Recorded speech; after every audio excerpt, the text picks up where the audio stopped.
এই পথ যদি না শেষ হয় তবে কেমন হতো তুমি বলো তো। যদিও আমার ঠান্ডা লেগেছে, গানের সুরটা ভালো করে দিতে পারিনি, তারপরও মানে এমন সুন্দর একটা পথ যদি শেষ না হতো তাহলে মনে হয় ভালোই হতো। সন্ধ্যার আগ মুহূর্তে বিকেলবেলা চলে গিয়েছিলাম একটু ঘুরতে, ঈদের দ্বিতীয় দিন। তো আসলে আমার খুবই ভালো লেগেছে, সুন্দর একটা মুহূর্ত কাটিয়েছি।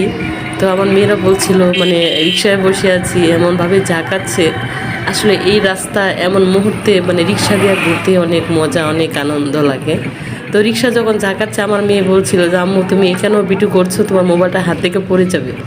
আসলে আমাদের কাজই হচ্ছে ভিডিও করা। মোবাইল, আমি বলছি যে মোবাইল হাত থেকে পড়বে না, এমন সুন্দর একটা জায়গা, এমন সুন্দর একটা পরিবেশ যদি ভিডিও না করি তাহলে আমার আফসোস থাকবে। আর আমার ভাই বন্ধু যারা আছে তাদেরকে যদি না দেখাতে পারি আমি কোথায় গিয়েছিলাম ঘুরতে বেড়াতে, এমন সুন্দর একটা জায়গা, এমন সুন্দর একটা পরিবেশ, সবুজে ঘেরা, রাস্তার দুই পাশে গাছগাছলা, তারপরে সবুজ এত সুন্দর।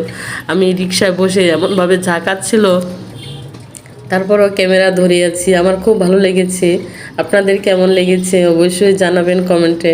তো এত সুন্দর একটা মানে পরিবেশ আপনাদের সাথে যদি আমি শেয়ার না করি ভালো লাগতো না আমার।